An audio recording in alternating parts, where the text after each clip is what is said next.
Crímenes imperfectos, Estados Unidos. Al noroeste de Siracusa se encuentra la histórica ciudad de Van Buren, Nueva York. Es una extensa ciudad con muchas zonas rurales y casas esparcidas por toda la zona.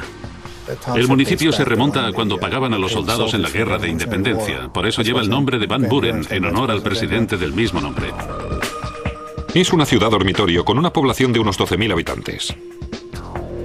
Los habitantes de Van Buren son gente bien educada, centrada en la familia y muy agradable. Muchos de ellos son profesionales que trabajan en la ciudad de Siracusa, pero viven en Van Buren. Con los años se ha convertido en una zona muy agradable.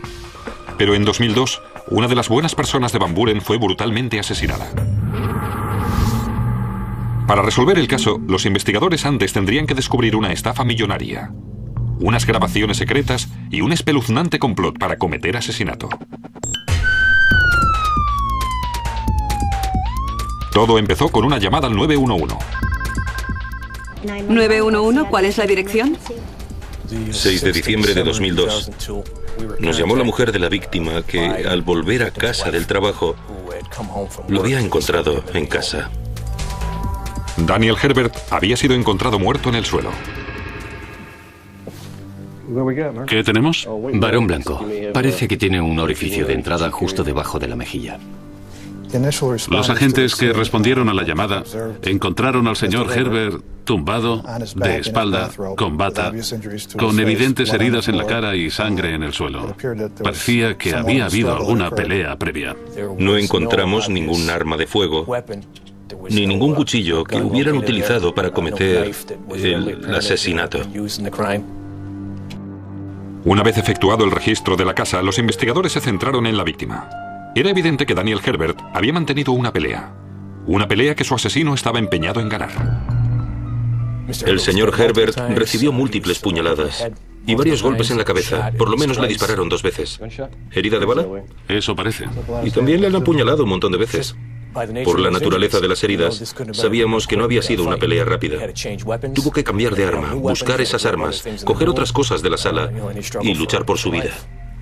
Las escenas de crímenes violentos siempre son difíciles y creo que constituyen la base de la investigación. Miras a la víctima y te preguntas quién le haría algo así a esa persona. Los investigadores encontraron una prueba que podría ayudarles a responder a esa pregunta. No había señales de que hubieran forzado la entrada de la casa, por lo que pensamos en la posibilidad de que conociera a su asesino. Estábamos seguros de que no era una víctima elegida al azar. Alguien había ido específicamente a por él. Los investigadores creían que a Herbert lo había matado alguien a quien conocía. Tal vez incluso alguien cercano a él. Daniel Herbert, de 55 años, era un padre de familia muy trabajador.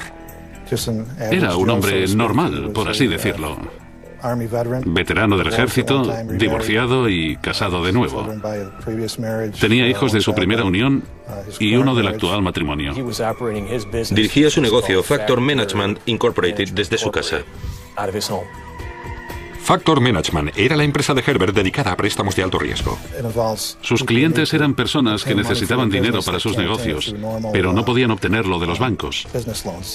Si un negocio necesita dinero y no consigue un préstamo, pueden vender sus facturas con el correspondiente descuento al deudor. Los clientes de Herbert acudían a él cuando estaban desesperados y no podían obtener préstamos de los bancos. Los investigadores se preguntaban si uno de los clientes de alto riesgo de Herbert se libró de su deuda matando a Daniel Herbert. Los agentes se centraron en los acuerdos comerciales de Herbert. Cogieron todos los documentos del despacho de su casa. No sabían qué encontrarían ni qué podría ser importante. Se limitaron a coger lo que les parecía fuera de lo normal o importante para la investigación. Aquí hay un portafolio. Los agentes encontraron un portafolio lleno de papeles que demostraban que Herbert estaba trabajando en algo mucho más importante que los préstamos de alto riesgo. Cuando empezamos a revisar su portafolios, encontramos documentos que nos dirigieron en otra dirección. ¿Y esa dirección? África Occidental y un negocio de 25 millones de dólares. ¿Había encontrado la policía el móvil del asesinato?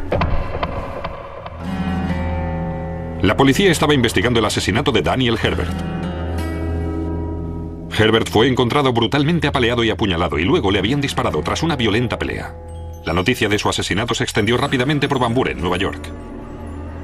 Estas cosas asustan a los habitantes de una pequeña comunidad porque no están acostumbrados a esta clase de violencia ni de crímenes. La policía trabajaba sin descanso para resolver este misterioso asesinato y tranquilizar a la comunidad normalmente pacífica. Tras registrar el despacho de Daniel Herbert, los inspectores creían que en el centro de esta investigación por asesinato se encontraba la conocida como estafa nigeriana. El fraude funcionaba de la siguiente manera. Alguien fingiendo ser un funcionario del gobierno nigeriano se puso en contacto con Daniel Herbert y le ofreció una parte de un cobro por valor de $25 millones. La trampa se encontraba en que Herbert y sus inversores tenían que adelantar una cantidad en efectivo para que el nigeriano pudiera pagar los costes y los impuestos que liberarían los $25 millones. Creo que cayó en la trampa. Creo que honradamente creyó que los nigerianos eran una fuente de dinero legítima para él y su negocio. Este de aquí. Sí, y además hay otro. Hoy en día, la gente vería ese email y se echaría a reír. Pero en 2002, la reacción era: a ver de qué se trata. Herbert no fue el único que cayó presa de la atracción de un dinero fácil. Cuando lo mataron, Daniel Herbert había reclutado a unos 15 inversores que invirtieron más de $1 millón. Al recordar el caso, bueno, yo no sé mucho de economía, pero no le hubiera dado dinero a ese tipo por algo tan poco claro. Pero los inversores siguieron invirtiendo dinero en ello, no sé por qué. Creo que sería por avaricia. Si imaginaban que podrían perder $5.000, pero con la posibilidad de ganar unos millones rápidamente, es evidente que era una gran inversión. Los inversores seguían aportando dinero a la estafa, pero nunca vieron nada de los $25 millones de los nigerianos. El dinero no se estaba empleando para liberar los supuestos $25 millones, pero parece que el señor Herbert creía lo contrario. Nosotros suponíamos que él creía que conseguiría ese dinero.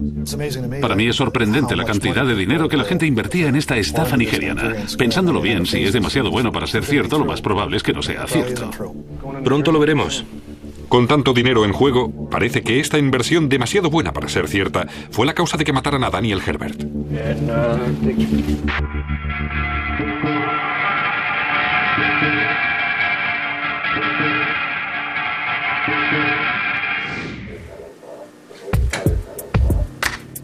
La policía interrogó a la esposa de Herbert para ver qué sabía sobre la estafa nigeriana.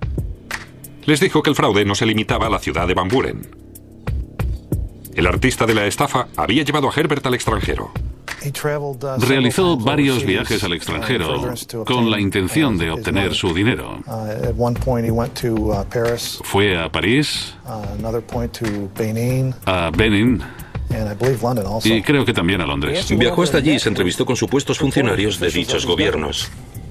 Dijo que su marido se había creído la maniobra sin ningún género de dudas. Herbert creía que se estaba entrevistando con legítimos funcionarios del gobierno que querían ayudarle a cobrar sus $25 millones. Decía, me he reunido en tales hoteles, he conocido al primer ministro de tal país y vi a esa gente, me mostraron sus credenciales, son legítimos. Esa fue una de las razones por la que hizo esos viajes. Intentar comprobar si se trataba de inversores legítimos. Pero no eran funcionarios gubernamentales, eran estafadores.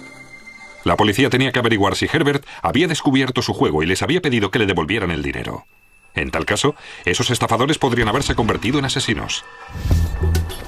Para localizarlos, la policía puso en práctica una probada técnica de investigación. Siguieron al dinero. Profundizaron en los archivos de Herbert. Había papeles, recibos, esas cosas, billetes de avión, reservas de hotel que demostraban que había viajado a esos lugares. Siguieron todas las pistas, pero todo era un espejismo. Los nombres eran alias. Los teléfonos no existían. Y las direcciones eran falsas. Quienquiera que estafara a Daniel Herbert y sus inversores había desaparecido entre las sombras.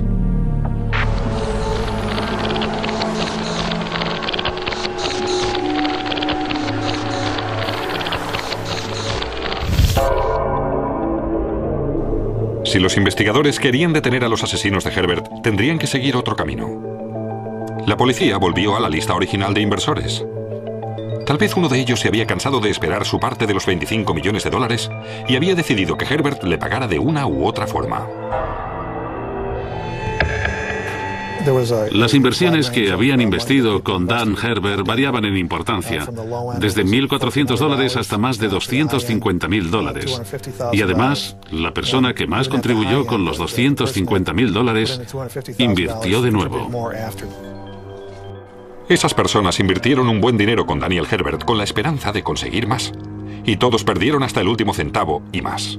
Hubo quien perdió su casa, su negocio. Algún matrimonio terminó en divorcio debido al dinero que habían dado al señor Herbert con la esperanza de conseguir suculentas ganancias. Teníamos varios posibles sospechosos. Y un sospechoso destacaba de entre todos. Un sospechoso que le envió una carta amenazante a Herbert pocas semanas antes de que éste fuera encontrado asesinado. Ese sospechoso era el inversor Jim Buckley.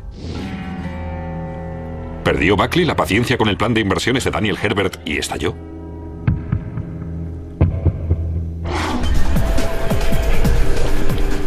La policía de Van Buren, Nueva York, estaba investigando el cruel asesinato de Daniel Herbert.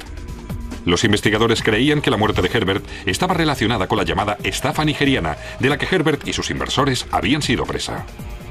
La policía se centró en uno de sus inversores, Jim Buckley. Este había perdido los ahorros de toda su vida, su casa y su negocio, invirtiendo con Daniel Herbert. Los agentes llamaron a Buckley para interrogarle. Buckley admitió haber invertido dinero en la estafa nigeriana. Lo consideró una oportunidad de ganar dinero rápido. Iba a ser cosa de días y él recibiría $100.000 más de lo invertido. Hizo un pago inicial de $14.000, creo. Pero Herbert le dijo a Buckley en repetidas ocasiones que iban a ganar $25 millones y que necesitaban algo más de dinero en efectivo para llevarlo a cabo. Herbert le había dicho lo mismo que a muchos inversores. Necesito más dinero. Es urgente. Me encuentro en tal país. ¿Podrías enviarme $1.500? Necesito $1.000. ¿Podrías enviármelos?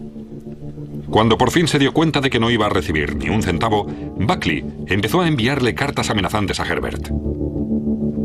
Pero insistió en que no había pasado de las cartas. Dijo que no tenía nada que ver con su muerte. De hecho, cuando Herbert fue asesinado, Buckley dijo encontrarse a 250 kilómetros, en Albany. Cuando los agentes lo comprobaron, vieron que Jim Buckley decía la verdad.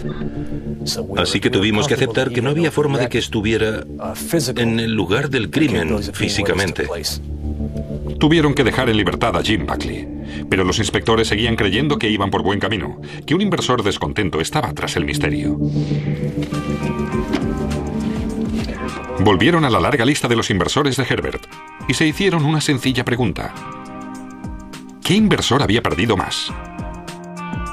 La lista la encabezaba Susan Kobach. De los documentos relacionados con las inversiones, evidentemente sacados de los archivos del señor Herbert, creíamos que Susan Kobach había invertido aproximadamente $1 millón o más que había entregado a Dan Herbert. Susan Kobach era una mujer muy atractiva, extrovertida, agradable y estaba interesada en dedicarse a los negocios.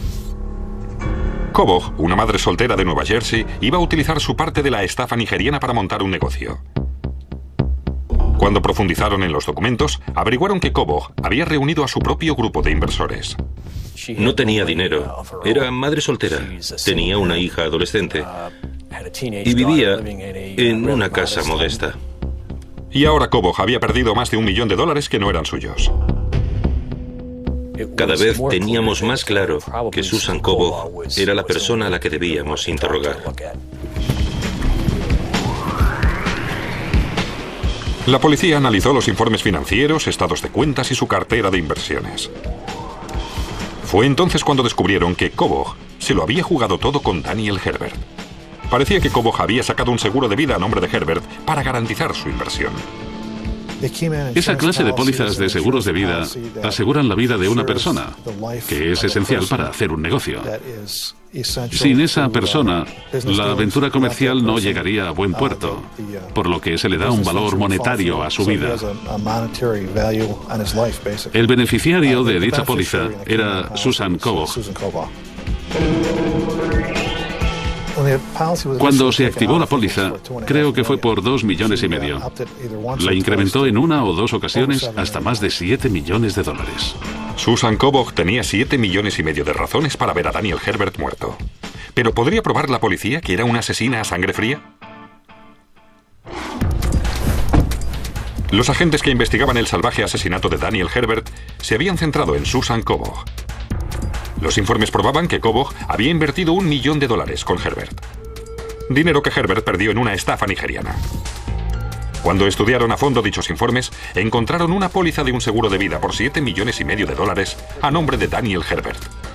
La beneficiaria era Susan Kobach. Justo después de la muerte de Herbert, Susan Kobach preguntó varias veces cómo podía cobrar la póliza de seguros. La policía había encontrado un móvil del asesinato de $7,5 millones. Pero Herbert había muerto en el curso de una violenta pelea, y los inspectores sospechaban que si Kobach era la asesina, no lo había hecho sola. Daniel Herbert era un hombre grande, fornido, un hombre muy fuerte. Así que, a pesar de que Susan Kobach era la sospechosa, por la forma en que lo mataron, era inevitable preguntarse si lo había podido hacer ella sola. Para reunir todas las pruebas contra Susan Kobach, los inspectores comprobaron si la sospechosa se encontraba en la zona de Van Buren cuando se cometió el asesinato.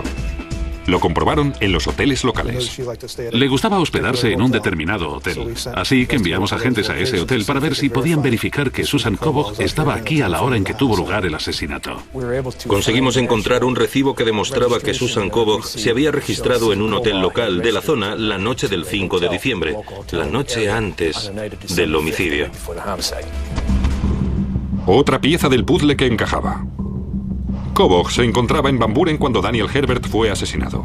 La policía volvió a investigar los estados de cuentas de Kobach y esta vez fueron las tarjetas de crédito las que proporcionaron otra pieza del puzzle. Los gastos de la tarjeta de crédito les llevaron a los lugares en los que había gastado dinero. Los investigadores pidieron las grabaciones de seguridad de cada uno de los establecimientos. Teníamos grabaciones de vídeo de bancos, tiendas y restaurantes. Y había que visionarlas todas. Los investigadores visionaron cientos de horas de grabaciones. No sabíamos cuántas personas estaban implicadas en el asesinato. Todo lo que sabíamos es que ella salía en esas grabaciones. Por fin, un agente con vista de lince vio algo. Vio a Kobach en un restaurante el día antes del asesinato. Y no estaba sola. Uno de nuestros agentes se sentó a visionar las cintas de vídeo y pudo localizar a Susan Kobach en un restaurante local, almorzando con dos hombres. Fue un golpe de suerte. Tras visionar grabaciones durante tanto tiempo y teniendo en cuenta la calidad de muchas de ellas, nos sorprendió que lo consiguiera. Los inspectores identificaron a uno de los hombres de la cinta como Jason Brannin, un contratista de la ciudad de Kobach, en Nueva Jersey. La policía detuvo a Brannin para interrogarle.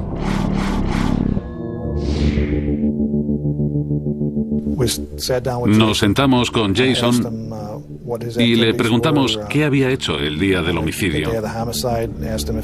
Le preguntamos si mantenía alguna relación con Dan Herbert y Susan Kobach.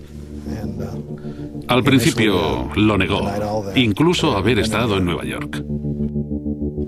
Pero los agentes siguieron presionando a Brannin. Le dijeron que sabían que Kobach no había actuado sola y que si quería llegar a un acuerdo para librarse de una larga estancia en la cárcel, era el momento de hablar. Y Brannin mordió el anzuelo. Jason empezó admitiendo su culpabilidad. Admitió venir a Nueva York con su tío, por orden de Susan Kobach, para reclamarle el dinero a Dan Herbert. Esa era la idea inicial. El tío de Brannin era John Gradia. Gradia estaba especializado en la construcción de tejados y había salido con Susan Kobach. Brannin le dijo a la policía que Gradia había acordado presionar a Herbert para recuperar el dinero de Kobach. Creo que John Gradia presumía de ser un tipo duro, cosa que no era. Brannin culpó a Gradia y Kobach del asesinato y dijo que él solo les acompañaba. Al principio, nos dijo que su tío fue con Susan a la residencia y él esperó en la furgoneta y que oyó un par de disparos. Pero también dijo que al salir su tío no quiso hablar de ello. Nos dijo lo que había ocurrido y por supuesto todo coincidía con las piezas del puzzle que ya habíamos formado, así que estábamos seguros de tener a los culpables. La policía había encontrado a los asesinos de Daniel Herbert. Los investigadores localizaron y detuvieron a John Gradia. Y una vez detuvieron a Gradia, el supuesto tipo duro, él también intentó llegar a un acuerdo. John Grady nos dijo que tenía algo que tal vez pudiera interesarnos. No sé qué decirte. Estoy totalmente implicada. ¿Qué quieres decir con implicada? Bueno, quiere decir que son como perros. No me dejan en paz. No me dejan en paz. Nos dijo que había grabado en secreto un par de reuniones que Susan Kobach y él habían mantenido después de haber asesinado al señor Herbert. Esto es algo que tú y yo tendremos que llevarnos a la tumba. Estoy de acuerdo contigo. Sí, además me siento mal por lo que hice. Es cierto, y te prometo que voy a cambiar mi vida. Yo no... Pienso en ello todos los días. Creo que yo iré directa al infierno porque no me siento mal. Era evidente que hablaban de lo que habían hecho aquí, en Nueva York. Que John Grady nos diera esa grabación fue como si nos hubiera tocado el premio gordo. Constituía una prueba vital. La cinta era la última pieza del puzzle. Susan Kobach fue detenida. Los investigadores tenían todo lo que necesitaban para acusarla a ella, a John Grady y a Jason Branning de asesinato.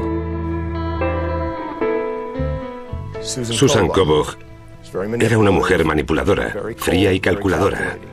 No tengo la menor duda de que hubiera permitido que John Grady y su sobrino pagaran por este crimen, desentendiéndose ella por completo del mismo. John Grady era listo, como delincuente, y gracias a la grabación tenía una prueba que también la llevó a ella a la cárcel.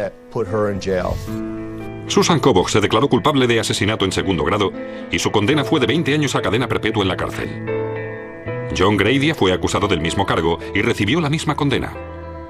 Jason Branning se declaró culpable de conspiración criminal y fue condenado a 8 años de cárcel.